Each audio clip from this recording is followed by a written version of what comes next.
On a toujours été très attirés par la randonnée, qu'on en a toujours pratiqué, qu'on avait déjà bivouaqué avant. Et puis ça se passe en Corse, donc un endroit qu'on connaît pas. Je trouvais que c'était un bon moyen aussi de visiter l'île. Du coup, les préparatifs, ça a été les montagnes russes, j'ai l'impression. Vraiment, l'annoncer à nos parents, enfin en tout cas à mes parents, ça a été plus compliqué parce que, bon, ok, on faisait des petites randonnées par chez nous, mais c'était pas des grosses randonnées hyper intenses C'était plus sur un week-end. Voilà, c'était plus sur des week-ends et tout, donc voilà. Quand ils ont appris ça, ils se sont dit, oui, enfin, là, tu pars peut-être un peu trop loin, c'est un rêve un peu trop gros, tu viendras plus avec l'entraînement et tout, là, t'es pas assez entraîné pour réaliser ce gros GR20. On s'est pas laissé abattre, on voulait persister là-dedans, on avait très envie d'aller au bout des choses, de réaliser notre rêve, parce que d'un côté là c'était un rêve qu'on pouvait réaliser ensemble en plus. Et au final, moi en tout cas j'ai réussi à convaincre mes parents enfin de pouvoir faire ce GR20 et du coup ça a été toute une organisation après niveau matériel, nourriture qui...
Le poids du sac a été une épreuve supplémentaire dans notre parcours.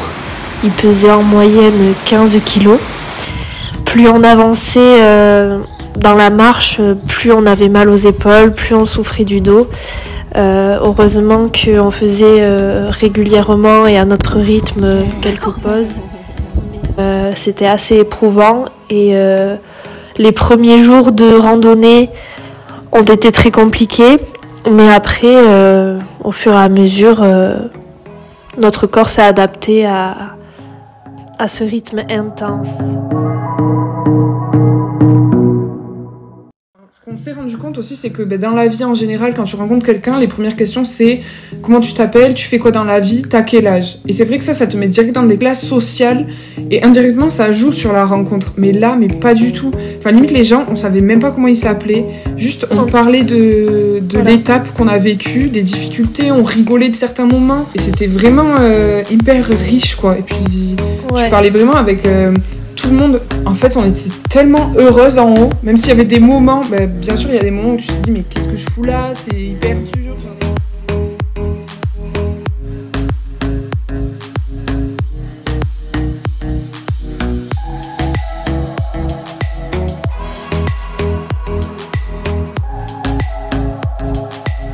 Alors nous arrivons dans une petite bergerie, bientôt. Nous poursuivons notre petit chemin. Technique de mal au dos. Ça, c'était la technique de quand t'as mal au dos. Passons dans un petit sentier à l'intérieur de la forêt. Je montrerai la petite bergerie une fois arrivée. On avait quand même bien étudié le parcours. Ça, Voilà. c'est très important pour notamment où est-ce qu'on dormait, parce qu'il y avait les refuges officiels et il y avait des auberges. Nous sommes enfin arrivés à cette petite bergerie de Toula. J'espère qu'elle est ouverte pour pouvoir manger un peu parce qu'on a la dalle. On a les crocs. Voilà.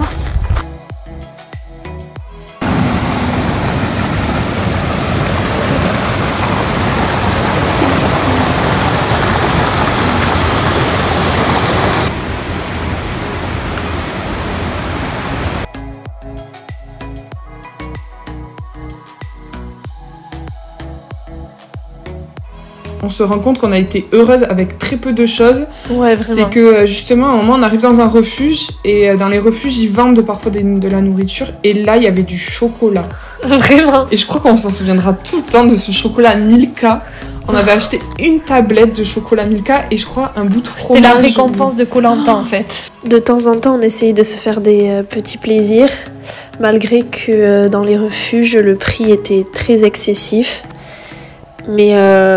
Mais bon, on avait tellement faim qu'on ne pouvait pas y résister. Sachant qu'on mangeait tous les jours nos plats lyophilisés, on aurait bien voulu s'en passer, mais pour tenir, comme c'était rempli de protéines, on était obligés. La dernière étape qu'on a terminée, qui était vraiment assez éprouvante, c'était la seule fois où on a eu du vent, de la pluie et tout.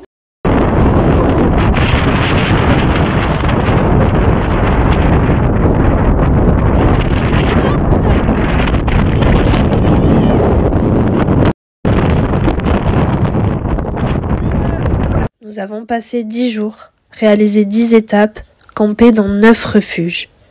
Et tout cela en se levant quotidiennement à 5 heures, voire 4 heures du matin afin d'atteindre le refuge suivant le plus tôt possible et dans de meilleures conditions. Chaque jour passé, notre organisme se familiarisait de plus en plus à ce rythme imposé.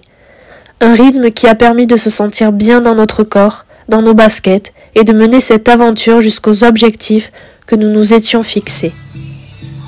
Une expérience qui nous semble à première vue pas la joie de vivre, mais au contraire, nous étions coupés du monde. Plus de pression sociale, plus d'engins technologiques à portée de main, plus aucune douleur. Nous vivions en pleine nature, avec de l'air pur, et la vie d'en bas n'existait plus. Nous nous sommes retrouvés seuls à devoir se débrouiller sans l'aide de personne, comme l'instinct animal. Et cela a permis d'en apprendre davantage sur nos capacités et de se prouver que l'on vaut plus que ce que l'on croit. Nous profitions de chaque instant et un rien se transformait en beaucoup.